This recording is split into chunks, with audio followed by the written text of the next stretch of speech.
I guess it's running. Okay, well there are your 3 books now. Thank you very much. There's my questions. Yeah, shoot. What was a difference when we use an atomic bomb and a regular big bomb, for example? Are there any specifics? Well, it's just the one is the atomic bomb is much more powerful. No, in the airplane, you know? Oh, in the When you're dropping airplane. it, for example. Well, number one, your tactics had to be entirely different, because the scientists told us when we started working on this thing that if we went more than 9 miles away when the bomb exploded, it would blow up the airplane. That's 9 miles. That's 9 miles. So basically, and over Europe, why, we used to just go in and drop the big bombs and this sort of stuff, and then just keep going right on over. The target was here, and the bomb would come down, something like that.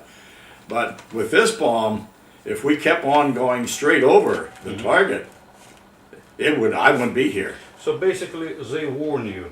Did they show you, for example, movies of first tasting and how powerful is it? Yes, after they had the explosion, the test in New Mexico. After they had that test, they showed us movies. No, I'll take it back. They did not show us movies. They tried to show us movies. The projector wouldn't work. Here we could make an atomic bomb, but we couldn't get the damn projector to work.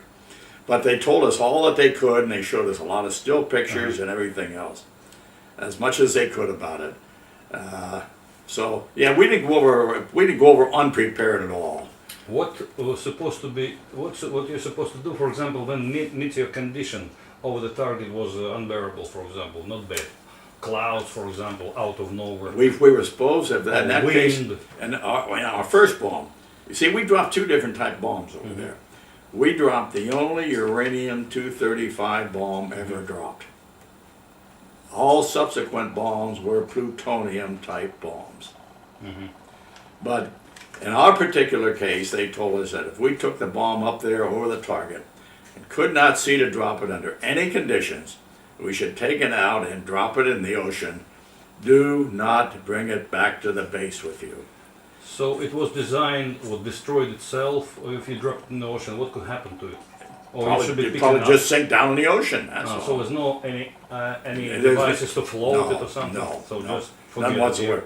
And in fact, the day after we dropped the bomb, a fellow there on the Tinian came into the operations office, and I was on duty.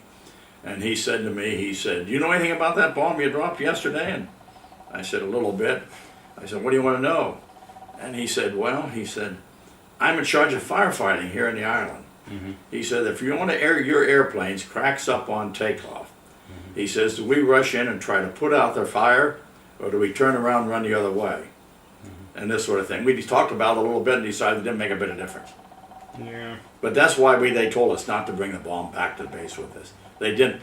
There was no way to make it safe and this sort of thing. And we would have had to, we'd had a very heavy airplane to land, very hot landing, and this sort of stuff. Oh yeah, I know. You couldn't land with it. That's right. And we only had an 8,500 foot runway. There was any additional, for example, extra landing places, just in case, for example. You cannot go back. Iwo It Jima. was planned, Iwo Jima. Iwo Jima, the only one. Nothing on mainland, for example, in China. No, Iwo Jima. Iwo Jima is the only one. Now, in the second plane, the second mission, because of the location of their target, they did land on Okinawa, because if they wouldn't have, they'd have run out of gas. Okay. And another thing, what would you do if bomb for some reason didn't go? Just stay stuck in the bomb bay. What you supposed to do in this case? We'd send the bombardier back there to kick it out. And if he So- couldn't kick it out, we were dead. No, you could just plummet in the sky and jump out or something. Well, we could. We could have parachute out and this So sort of thing. this is another But option, we yeah. never even considered that. Not We- even, we not ne- even consider. We never even considered that. Could something happen, like you that. know. A bomb stuck. And Well, like you tell me, but it went. projector doesn't work. You know. It went perfectly.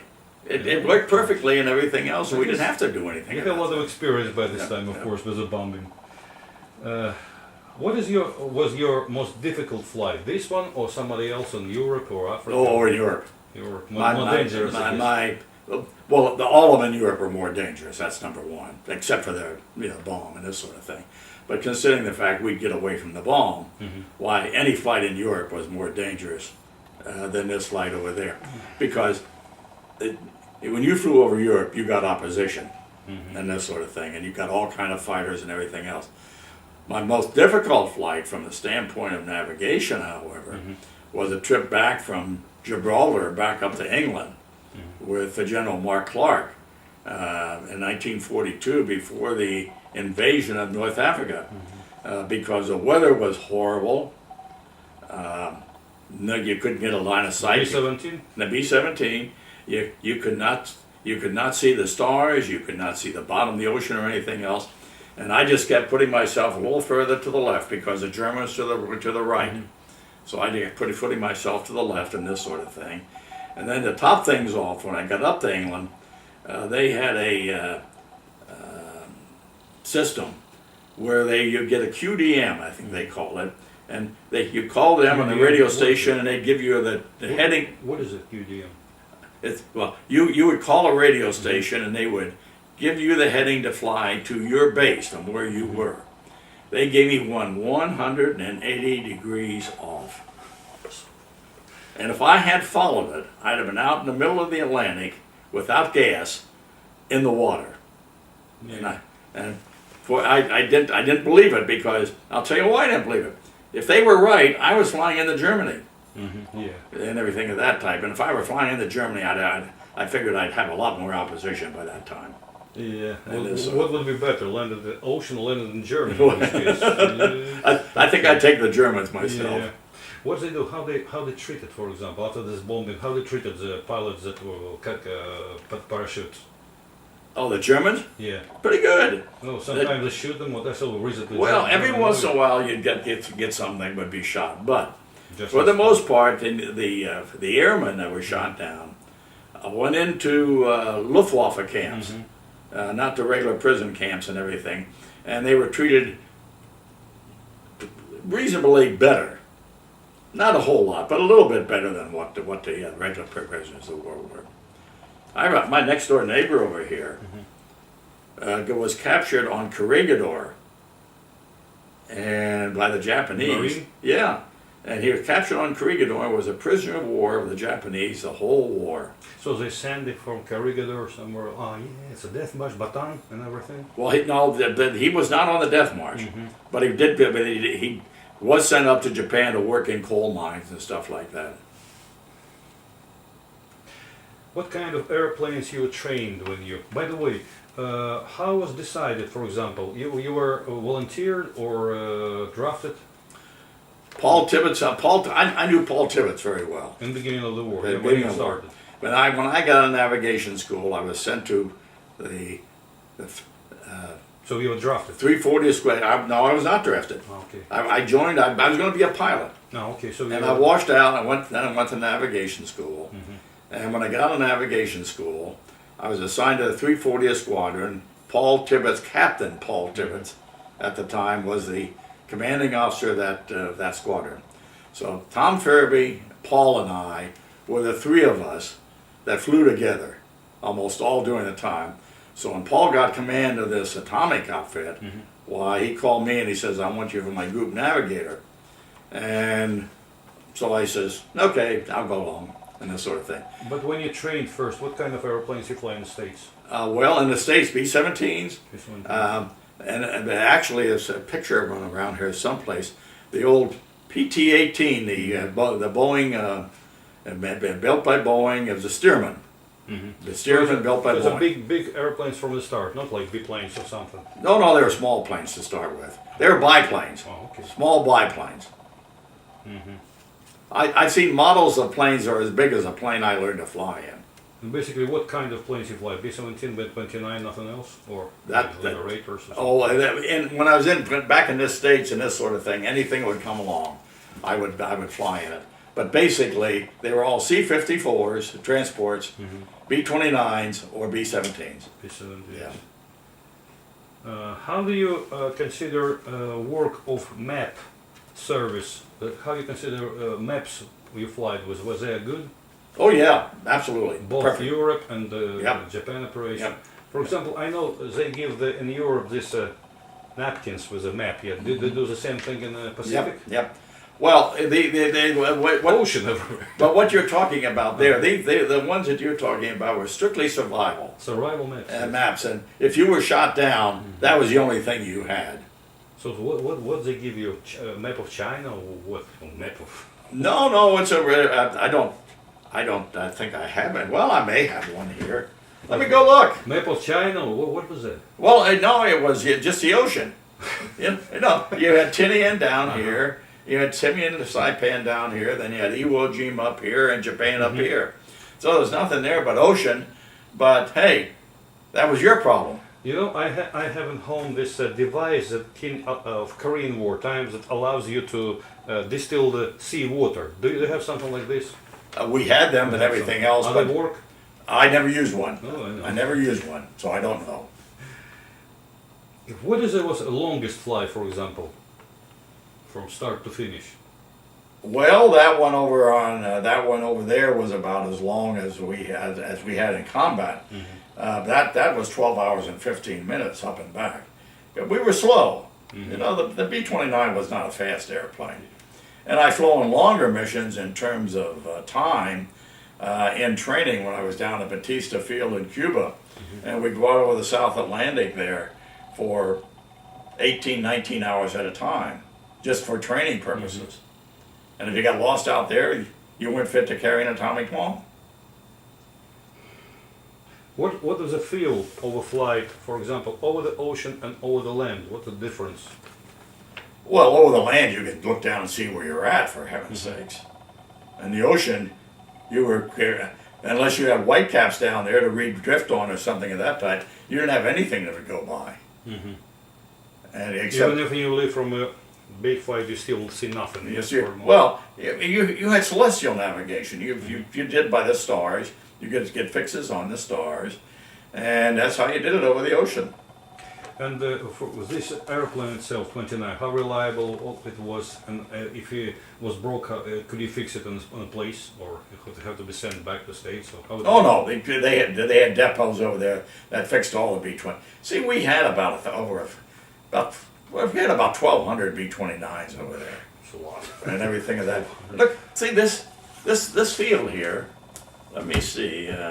There's a picture in here someplace of Northfield on Tinian. Yeah, I saw it from Yeah, the top, and it's just there's nothing but on one field up in Northfield on Well, for Tinian. example, how many flights before it has to be repaired or something happened to it? How reliable they were? Well, they're very reliable. Very reliable. You had to change engines occasionally and everything else. How long it took to change engine? A day. Day? A day? No more than a day. Actually, good mechanics could probably change engines in 2 hours, and this sort of thing. But you had to change engines occasionally. You had to give them the routine maintenance and everything. But hey, unless they get shot up and got a lot of holes in them or something of that type, well, they didn't need much maintenance. How reliable was this work of mechanics? What's something cases that, for example, of negligence, something happened? The mechanics were outstanding. And especially on the B-17, well, on all airplanes.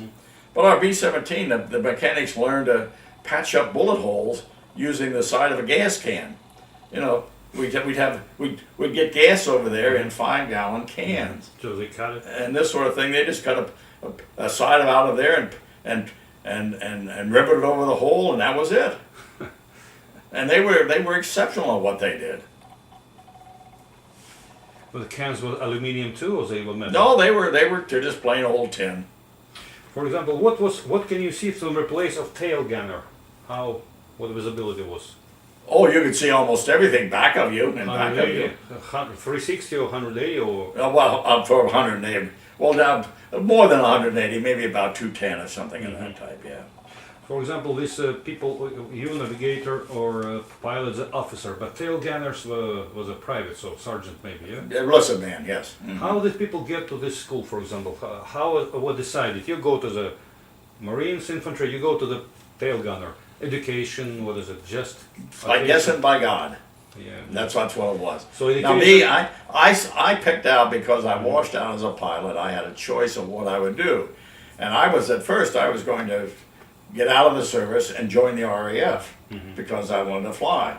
And then some guy got a hold of me, some kindly old captain, got a hold of me and says, "Mr. Van Kirk, if you join the RAF, you'll be dead this time next year," because he said your training will not be adequate, and they'll take you over there and you'll just throw you into combat, and you won't last. So basically, the way you were picked out, in fact, toward the end of the war, a lot of people were in pilot training, navigation training. They didn't need any more of them. We had met too many already. So they just sent them all to gunner school and this sort of thing. But it was strictly by guess and by God, and did the guy look like you when he looked at you or not, and this sort of thing. Yeah, you never know when you get. But for example, can you, when you come apply, I want to be tail gunner, I want to be this, and I want to be that. You can ask for it, yes. But of course. Sometimes you get it, sometimes you don't. Same thing in the army was they ask when you will, but send you whenever they need to. Hallelujah. Don't care about your wishes, right? How do you feel after this Hiroshima bombing psychologically? Like after regular raid, or like something you feel it's a beginning of history or something? Oh, we felt just like a regular raid because number one, when we went over there, what we were trying to do was do something that was going to either shorten or end the war. And we were not trying to make history or anything of that type. We just wanted to end the war and stop the killing. And we were talking especially about the war over in China, Indochina.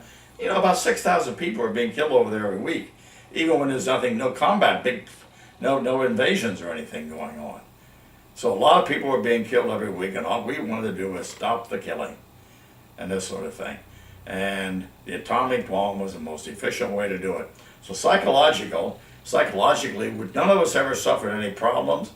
We didn't go into any monasteries. We didn't go crazy. Everybody knows about, mentioned Israeli, pilot that was a meteorological plane that after war went a little bit crazy about it, feel guilty because he chose basically on his decision was decided to Nagasaki bombing because it's a better condition over the cities than over. Now who was that did that? Israeli or something, I forgot the name. Oh, Etherly. Etherly, yeah. Etherly. Yeah. Well, now you have to understand about this. Etherly was crazy before the war, but he was a very good pilot. I saw Buck Etherly have an airplane like this one day because two props reversed on one side when as soon as he threw the switch, and the other side didn't, and the plane just is whipped up like that, just like that, 75 feet off the ground, and he got out of it and landed. And he was an exceptional pilot, but he was also a little nuts. And after the war, he went completely bonkers, tried to rob post offices and everything else. Really? Yep. But hey, he's the only one out of the whole group that did that. He had nothing to do with dropping the atomic. He's the most famous among some population, Well, among some people, that's right. Yeah. But Tibbetts never went crazy. I never went crazy. We all had very normal lives. What your instruction was if you was, I don't know, hit over Japan? Some airplane, some zero, whatever. You were hit. What your If we were instructions hit? were? Yeah. Same instructions if we were flying any other mission. If you were hit over Japan and you shot down, you went down. Now, we did have cyanide pills we could take because we didn't think it was a very good idea to be dropping an atomic bomb and then be shot down over Japan. So basically, for example, you shut down, not on a city. You have to go down. Can you? What instruction? Do you still have to use the bomb? Could you still drop it or just go with a plane without bomb? And that if we were hit and the plane was going to be down, every man for himself. To hell with the bomb. No. So the one instruction. You still have to drop it in case of everything. In spite of first thing, you have to drop the bomb. Nope. We didn't have. We have no instructions like that. If we were hit and the plane was going down, take care of yourself. All right. I guess they figure out. But for example, there was some preparation. If the plane with a bomb just hits the ground, it's still explosion or not? I don't know. In this case, it was. I don't know. In the hands of the enemy. What was instruction in this case? Well, just what to do. Hey, if the enemy could figure out what we were doing, that's tough luck. Yeah. How many training? Do you have any training exercise or dropping bomb? Maybe model or something? Or you just when you have this mission before this, did you train with this kind of bomb, same size? I'm maybe going to not? tell you a secret. Tom Furby and I, Paul Tibbetts and I, only flew 2 times together, all the time before we took the bomb up and dropped it. Now we flew a lot, but I was always in a C-54. Paul and I were always in a C-54, going back to Washington, going down to Los Alamos, going to this place and that place. But in a B-29, training to drop an training to drop a bomb, Paul Tibbetts, Tom Furby, and I were very, very, very personally untrained to drop an atomic bomb. Why did they choose you, for example, a crew? Just same Because Paul Tibbetts was the commanding officer, and he was a colonel and commanding officer of the group. He was going to drop it. He was going to take me and Tom along because he trusted us. Okay.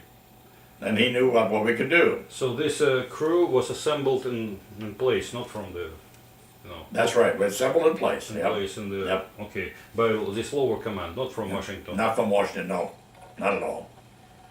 Question like this, what kind of electronic devices you use for navigation this time? Not mention this mechanical. We had no electronic No, devices. absolutely. Radar was the Radar. only thing we had. And between Iwo Jima and Japan, you could pick up the volcanic atolls that were sticking up out of water on radar. But that was the only electronic device we had, and this sort of thing. And by the way, we were only 5 seconds late dropping the bomb. That's good. 5 seconds. So it was exactly minute, hour, minute, seconds, yeah? That's right. Well, it's just some kind of goal. You have to reach some goals, they put you goal. How education of the navigator was adequate to the, the goals you have to... Was my education adequate? Training adequate? Yes. Absolutely. So But hey, the first time I flew a mission over Europe, and I went out of England, it was the first time I'd ever been over 10,000 feet in an airplane. And I looked down and I thought, Jesus, that looks different down there. Because, like, at that time my training was not adequate, but by the time we flew the atomic bomb, I'd had a lot of additional training. A lot of additional experience, I should say, not additional training. First flight, do you have still instructor with you, or you have a full command as a navigator? First flight, for example. For a combat mission? Yeah. You're on your own. Yeah, there's no Not only anymore. not only did I not have any instructors or anything with me, but I had a bunch of airplanes behind me, all following me. Yeah, and basically you have to stars and this device. This is it. But over Europe, we use almost all visual navigation. So Yeah, you can look maps. out. Yeah, look out. There's a river. That's the Seine River, and that sort of thing. So it's a maps. you had this, you had all navigator. kind of maps. Yep. And maybe stars in it. Yep. Let's ask this. Question about Tokyo Rose and Lord How, for example. It was I know Americans listen it, yeah? Oh yes. For music and everything. There was any restriction from command? You cannot do it, or Nope. so Nope. you listen. When Tokyo, when our group got overseas, the 509th group got over on Tinian, Tokyo Rose, the night her broadcast that night says, "I want to welcome the 509th group to the island of Tinian," and she says, "I hope your mission is successful, boys, and have a lot of fun." Same thing I was told by the guy who served in the Mediterranean. Same thing. They was telling next day of the Yeah. results of the action, and how do they know? yeah. They have spies, I guess. They had a lot of spies around. But how they have it in the Pacific? That's interesting. How effective was it? So you're just listening for the music, or Oh, sure. Nobody paid any attention to her. For so Christ's they, sake. they didn't care? It's all lies and everything. Nah. Music is good. The rest of it, Yeah, absolutely. Who cares? The same as who was disgusted more? How on all the British guys or Tokyo Rose? What do you would kind of despise more? You don't same Oh, it thing. didn't make any difference. Oh, maybe You didn't pay attention to either one of them. maybe a woman, you know. This Tokyo Rose, did it have an accent or have a good English? No, she spoke perfect I know English. she was from America. Perfect but, English, you know, yeah. What kind of myth myths, about your flight. White propaganda, black propaganda, Oh, there's a Something lot. that's not true. Well, a lot of things about the flight that are on. Number one, the fact that after the flight, we all went crazy, or a bunch of us went crazy. That's probably the biggest myth about the flight, because nobody on the flight ever went crazy. Buck Etherly flew the weather mission out over Hiroshima, but he was just flying a weather mission, that's all, and that sort of thing. Nobody ever went crazy or anything else. And then there's a lot of other things that myth about the long range effects of atomic energy and all that sort of stuff that exists. But I think the major myth was that because we flew this flight, so many people died from it and everything, that we all went crazy. How, for example, your life in the base was organized? Do you ever see entertainment, Bob Hope, for example? How life was every day? Well, How many flights you have a day, for example? Sometimes, hey, I flew one mission over there, and all the time I was over there, I flew 58 over Europe. But it took me a year to fly 58 missions over in Europe. So you didn't fly very often. You flew maybe every 4 or 5, at most every 4 or 5 days. What about Europe in the early days of the war? More? When you see the Battle of Britain, basically. In the Battle of Britain, I wasn't in that, of course. Yeah. But the British were flying almost every time the Germans came over. So They did not set their own schedule. When the Germans came over, they fought. When the Germans didn't come over, they didn't fight, and everything of that type. And when we were over there, primarily we flew missions at almost every time the weather was good. But in England, the weather was seldom good, so you didn't fly very often. Now you get down to North Africa, I flew 4 missions in 2 days down there one time, because I was the only guy who could find one target. So I flew every damn day that we wanted to bomb that target. So it varied all over the place, depending on weather and everything So else. you fly over France, Germany, and Africa, yeah? Yep, Italy? in Italy, yep. What about, I know some pilots that will crash landed in Switzerland that were detained, yeah, for the Yep. end of the war. Same thing about all this. Yep. For example, Ireland, if they detained there, did Irish let them run away or something? Or they Oh yeah, Ireland, you could. They did not detain you at all in Ireland. Yeah, because I saw some movie yeah, about it. yeah. So they help you get away. Even if they're neutral, they still be Absolutely, on the yep. side of more allies, Absolutely, of yep. course. Yep. Access. For example, if you fly over this neutral continent, you have to, over Sweden, for example, whatever neutral is, because you lost or something. They didn't try to land you or something, no? No. They don't. No, If they don't no, try it was to- very benign over there. Okay. In fact, I have a friend. He was flying P-51s. You probably heard him, Chuck Yeager, and his wingman. It was Bud Young, and when Bud was flying his last mission, they went just for the hell of it. They flew over to Switzerland, and flew over and just buzzed everything over in Switzerland and everything of that type. And then they turned around and came home. And there's a lot of people going on and just doing crazy things like that. Got it? Yeah, looks like it works. Did you was in the army when Korean War started? But no, I was out of that. I was already out of the service when the Korean War So started. by this time they didn't call you back? No. One of the songs. is You know interesting. why?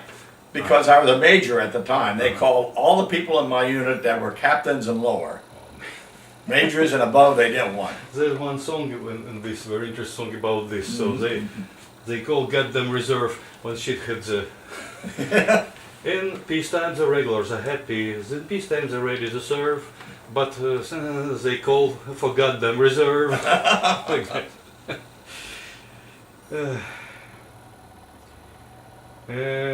Did you have this translator? Did you give a translator in case of you land? No.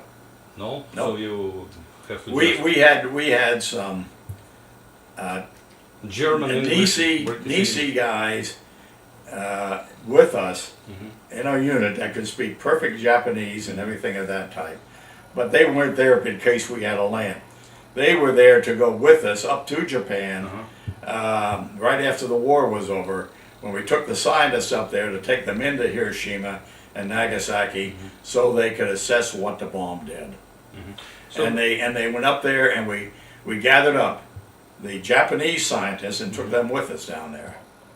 So basically, when you fly, if you land it, you don't have any Nah, means to Nope. communicate with. Nope. For example, you communicate with Chinese to Say help, how. to help you. Oh, to help you. Maybe you have to do it yourself, I guess. yep. Nobody cares. If you drop, you drop. And when you look at the Doolittle raid, all those guys landed in Yeah. China, and they were picked up by the Chinese. And they didn't speak a word of Chinese. Yeah, they could do something for this. If they know they're supposed to speak Japanese, they could give him a little translator. Like, take me to your leader, something like that. How do you, while you, what do you call it?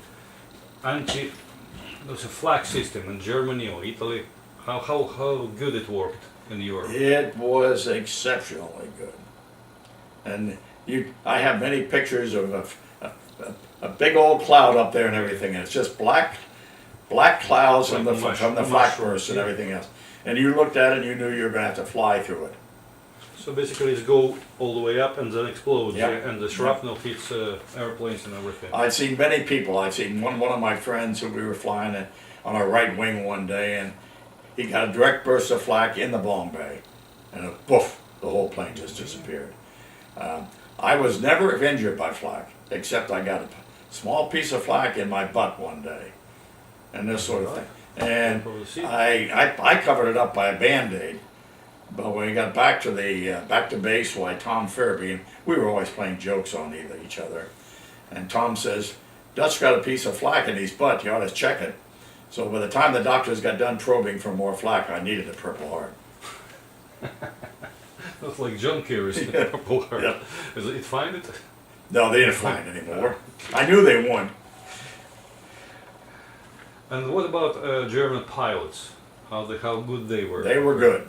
Too. They were exceptionally good, yes. Especially the ones I was flying against early in 1942 and 43. Yeah. They were well experienced. They had an awful lot of missions and everything of that type, and they were extremely good. I heard the German try kamikaze stuff. So they say have some pilots that's supposed to plummet into the B-29 or something, and some of them did this. Did you hear about this? I never saw it, never heard of it. They tried to recreate like Japanese did, but I guess they didn't have enough balls or not culture different. I don't know. What did you know about Russian pilots and the Russian army? What did you talking about this? Very Do you little. know?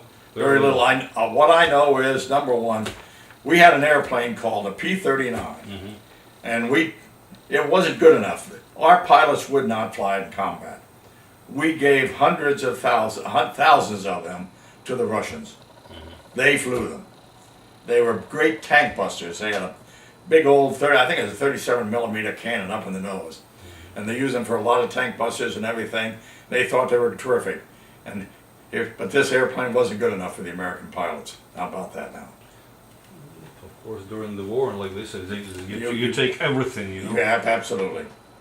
Yeah, we used to take a lot of those P-39s and they'd fly them over through Alaska, fly them over to Russia. Yeah, they didn't recently make movie about this, like about this event. American bringing airplanes and they flying there. Little not like it was in the real life, but it was a movie.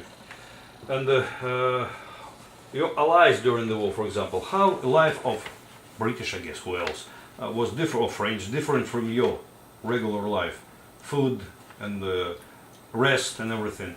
Well, the British and Americans were very similar, except when we got over to England, like the food had to change because the food that they had was different from ours. It was horrible to be on British rations because did you ever drink tea made by a GI cook? Yeah. In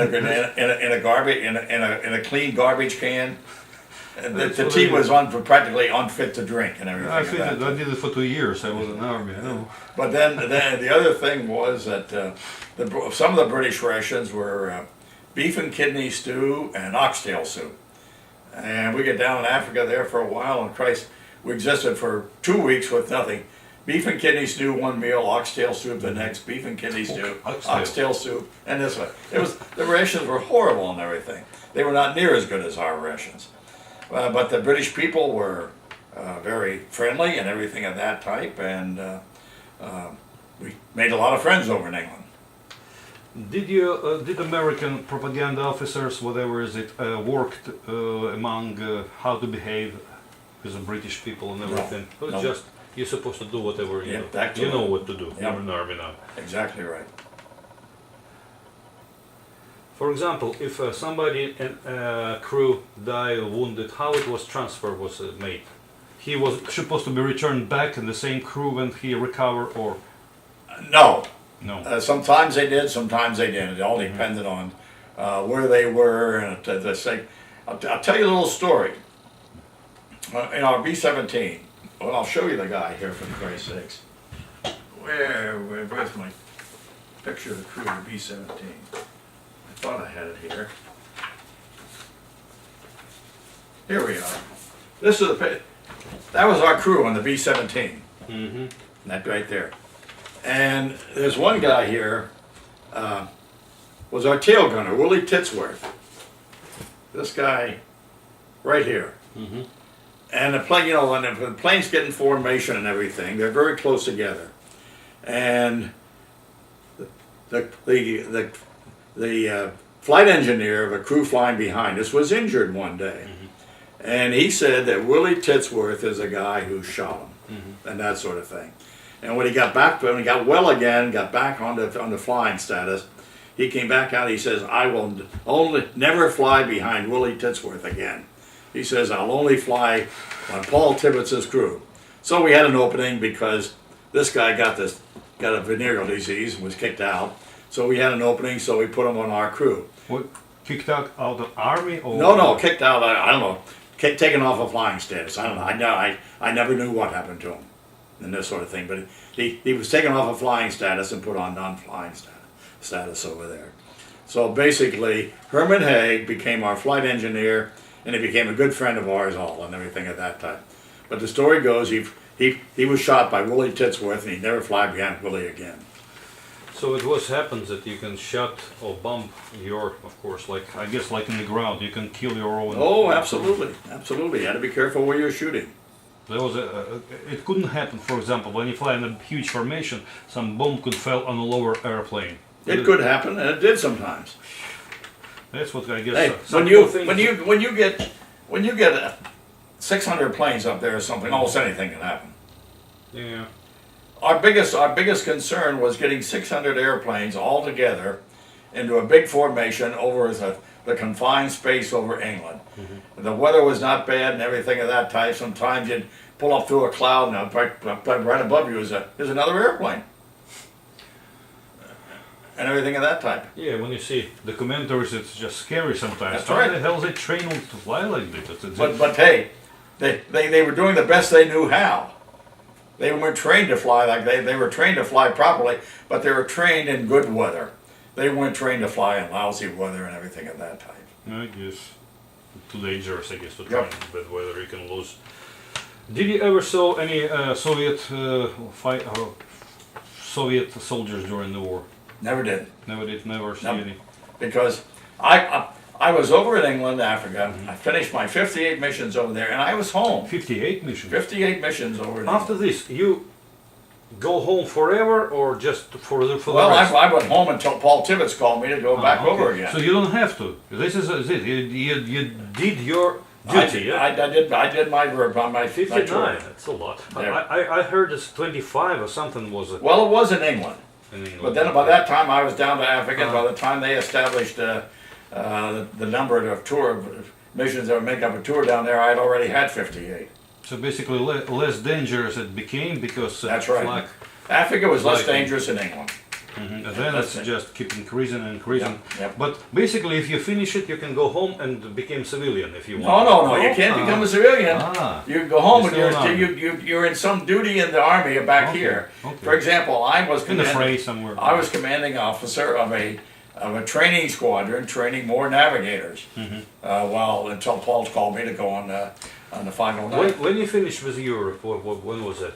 44, 45? 43 was at the 43. By 40 43 you already fly 59 by missions. 43 I already had my missions and was back here. Okay, so from 43 to 44 you were in the... I was over here at Monroe, Louisiana, at a navigation school. Yeah, you have a lot of experience, of course.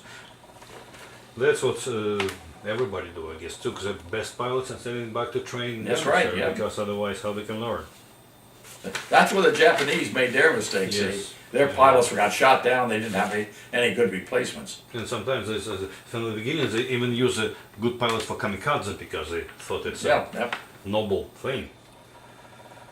I read that you fly with Eisenhower to in one of the missions. Yep. Yeah. What kind of man he was? Was a Great guy. great guy.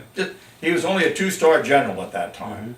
But we took him from England down to North Africa, and then down to North Africa we flew him around a lot and everything of that type. And he was just a regular guy and this sort of thing. I have to tell you, this fellow right here, Willie Titsworth, right here, he claims he was the only guy that ever peed on a general. How was that? Well, he's using the relief tube, and the relief tube was plugged up. So it splashed out and splashed onto Eisenhower. So you're sitting next to the toilet? Yeah. What kind of toilet was in there? Well, Where we is just it? had a relief tube, that's all. Ah, relief tube. There was no room like in modern place. No. You didn't have a toilet like that the 747 has. And the other thing, I can tell you all kind of stories like that. But there was a famous photographer named Margaret Birkwhite. And she was over in England in 1942, and she was over there photographing us, getting the air formations together and everything like that. And we assigned her to one of the pilots to fly, and she was up flying with him. She's just getting over here, getting pictures of the formation there, and he wasn't doing what she said. So all of a sudden she was hitting him on the shoulder and saying, young man, you're not doing what I tell you to do," and this sort of thing. So he turned around and looked and he says, "Ma'am, if you would talk onto the intercom instead of into the P tube, I could hear you."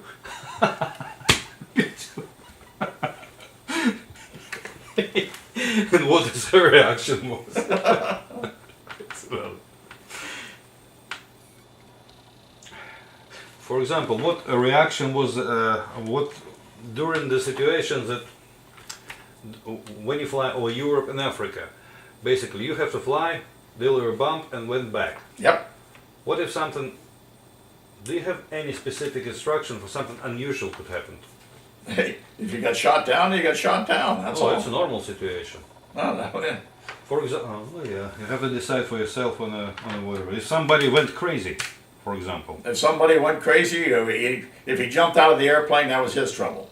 If he went crazy and the people could hold him down and keep him under control and everything of this type, they did that until they got back to England and landed. I guess it could happen. Could you kill him? Sure. For example, if a danger is a Well, mission? you could if necessary. Absolutely, you could do any. The pilot on those things was little God, and he could make any decision he wanted to. Like ship captains. Yep. Ship captains, Yep. same thing.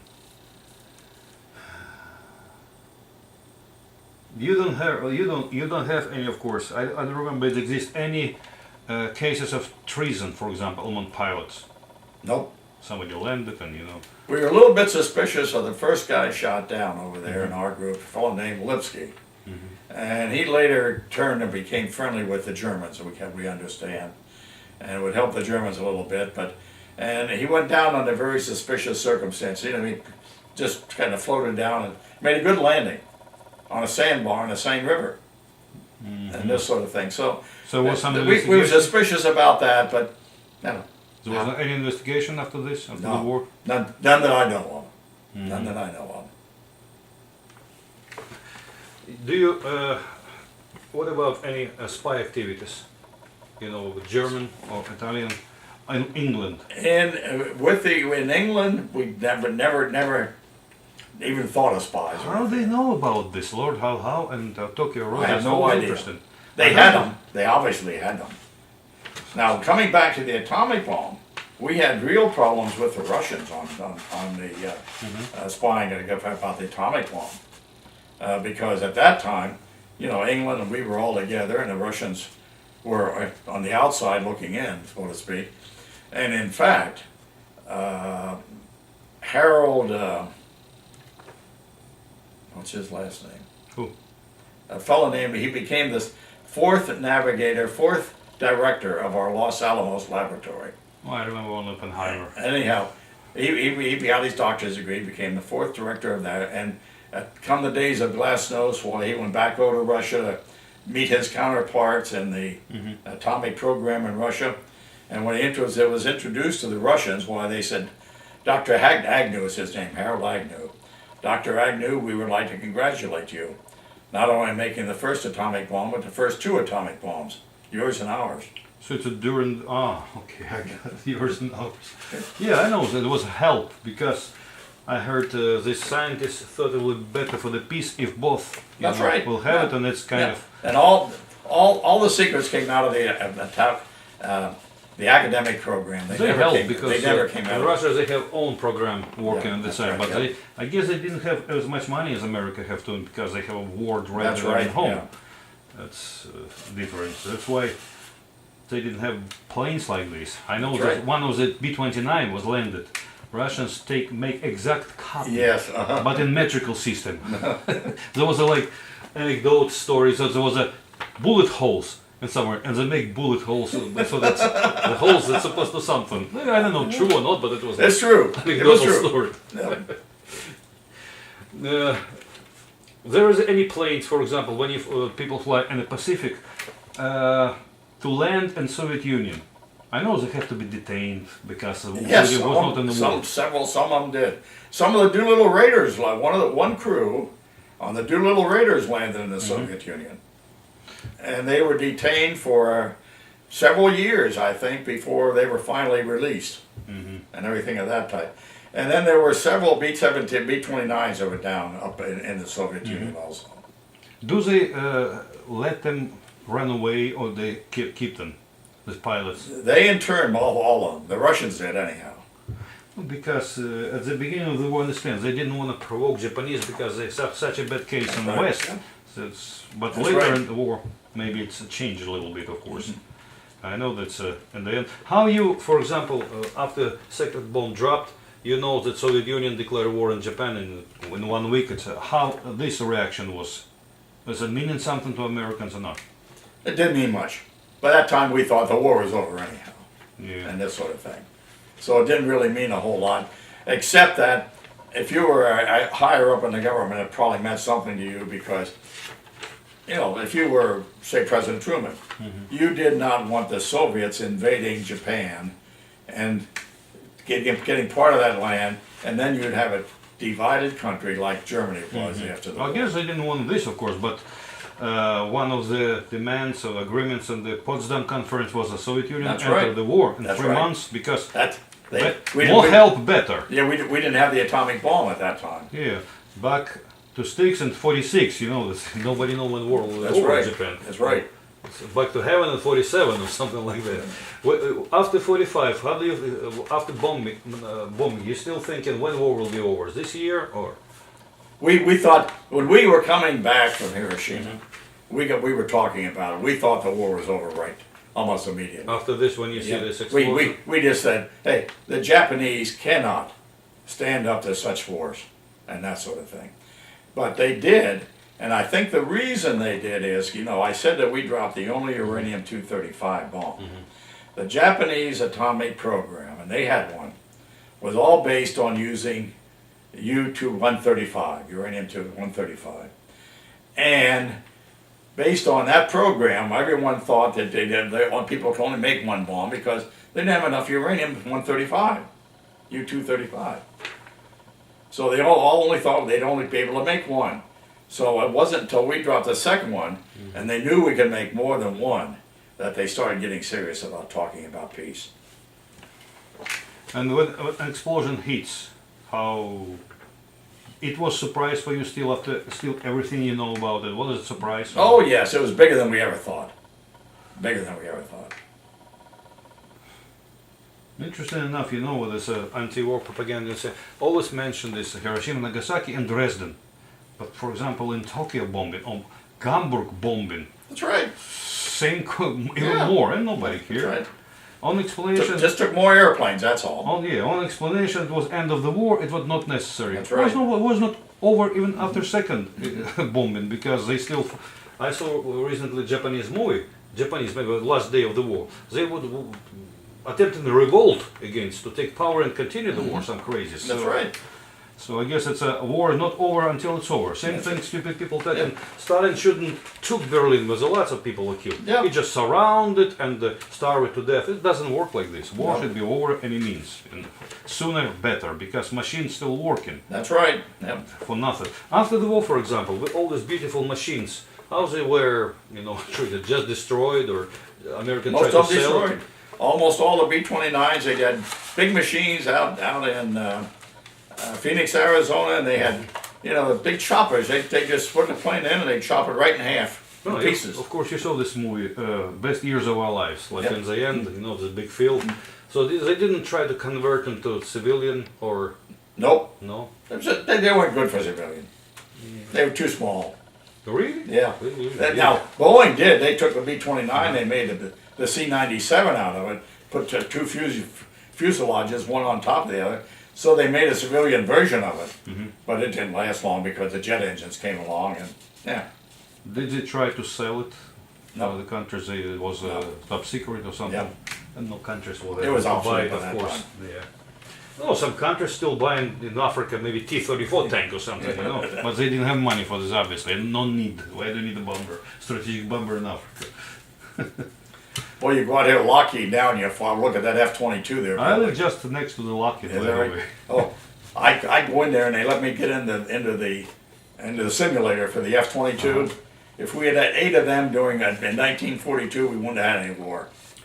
Yeah, it's You could have shot down every other airplane, just like that. Did you see this movie made in '85, this big fleet dropped down in time and appears in 41? Oh, yeah, Remember? yeah. They could do big damage, but unfortunately, I was waiting. Well, they went back. Yep. I would love to see it.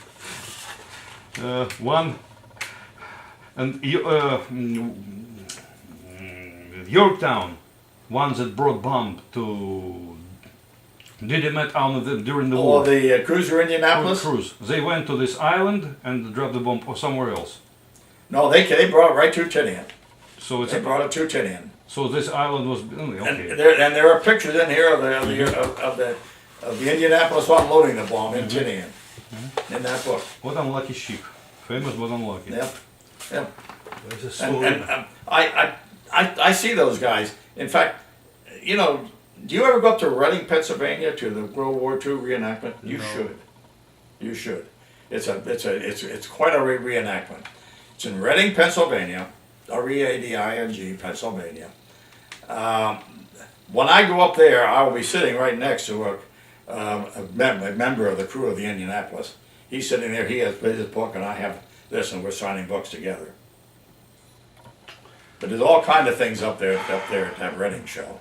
Oh, you never know. Of course, a sailor could think about death like shark eating, but still, 5 days in the sea and all this, Yep. it's horrible. Yep. I don't know what you choose, days like this or... And the Navy didn't even know they were missing. Yes, they didn't have time to send message or something. How they were recognized by submarine or something, or how they were found? They were found by a patrol plane out just watching, and it just saw big oil slicks, so it followed the oil slicks, and then saw people in the water. That's how they were found. Just by dumb luck. Well, I just heard a couple of days ago Australians find the Sydney place, the Sydney, the cruiser dropped down in 41 or something and found it. Bending like this on the ground. It's lots of airplanes on the bottom. Oh, there's And all the kinds ships of over there. And but they're digging them out too. They got Glacier Girl coming out. If you look behind you, yeah. So, see that B-17 back behind you there on the floor? Mm-hmm. That P-38 flying alongside of it, that's Glacier Girl. That's the one they dug out of the ice. We put it on the ice up in Greenland. When it was filmed, it's a Stone Mountain. That was about 2 years ago. Year and a half, 2 years It's ago. original period airplanes, Yep. not reproduction, I don't think. No, that was there's a lot of B-29s have been rebuilt and to fly. Yeah, I remember once you can fly $300 and you can fly. I don't remember Yep. why I didn't go. $300 you can fly and see Yep. something. So how many of them left still functional? B-17s? The 17s and 29s. There's one B-29 still flying. That's Fifi. But there's another one almost ready to fly. We've pulled it out of the desert about 10 years ago. Yep. Bolivia? No, California. California over there. And it's been refurbished and everything. All we need is $2 million to put new engines on it. And we have a good airplane to fly, so that would be two of them. But there are probably a dozen or more B-17s flying around. Yeah, there's more of them made. Yeah. A lot more than made. Then they're a lot cheaper to refurbish than everything else. That B-17, B-29, you get to refurbishing it, you know. It's a pressurized airplane. The engines are much more complicated and everything like that. On the islands, four posts, you know, what do you call it? How food was, Great. you don't have a shortage, nothing on it? No. Delivery On Tinian, our mess officer had been a manager for a big hotel up in New York before the war. And he was a good mess officer. And what they did on Tinian, they sent tractors over and everything else. They put the natives there that they had captured to work farming the island. And they grew good fresh vegetables and everything else. And you take a bottle of whiskey down there and give the people a bottle of whiskey, they give you all the fresh vegetables you wanted. Yeah. And we had a great mess hall. You were not on New Guinea? No, I was not on You New know, Guinea. like this savages Oh. warship airplanes, you Yeah. know, they bring them some Yeah. good stuff Well, from the sky. yeah. This people was not so savage. No. So They were more the advanced. they had been colonized by the Japanese. A long time before. Yeah. This island was Japanese or somewhere else? It was Japanese before the war, and it's now a protectorate of this. The people that live there now, the island is being returned to the native people. I'd go over there and try. I could not own land over there on the island of Tinian, but it's only the native people can. Last time I was over there was about 3 years ago, and there are now more cattle on the island of Tinian than there are people. Reasonable. How big is it? Oh, it's maybe 20 by 15. Just enough place to Yes. I guess, land it. Okay, I have, I guess, all questions that people wanted to know.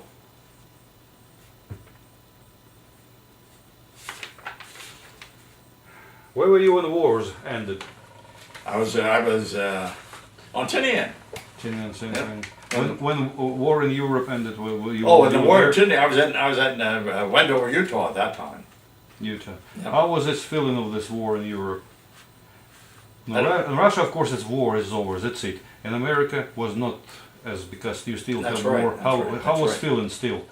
Well, we were all happy and everything at that time, but it didn't make any difference to us because we knew we had to go. So we had to go subdue Japan and defeat Japan yet. So to us, it was just going from one war to another war. Mm-hmm. An entirely different type of war. The Navy was over there, and the war generally fought the war over there, and the airplanes were entirely different and everything else. Mm-hmm. It wasn't until we got Okinawa, and Jimmy Doolittle was taking his 8th Air Force all out of England to put them onto Okinawa, and then we had then it was Japan was within range of the B-17. By that time, we had so many airplanes over there. A mouse would not have been able to move in Tokyo without being bombed. We had so many airplanes over there. The Japanese were defeated long before we dropped the atomic bomb. Yeah, basically same thing as England saved Japan. It's a island, you Yeah. know. Otherwise, but you still a lot of casualties was be expected if landing happened. Oh, hey, I saw the hospitals they were building on Tinian. They were building tremendously large hospitals to take care of the casualties if we had to invade Japan. Yeah, basically, it saved more lives than this bombing and everything. Yep, that's- it's reasonable for reasonable Yep. people understanding. But The kids today don't understand that. The kids today don't really know much about the atomic bomb except that it killed a lot of people.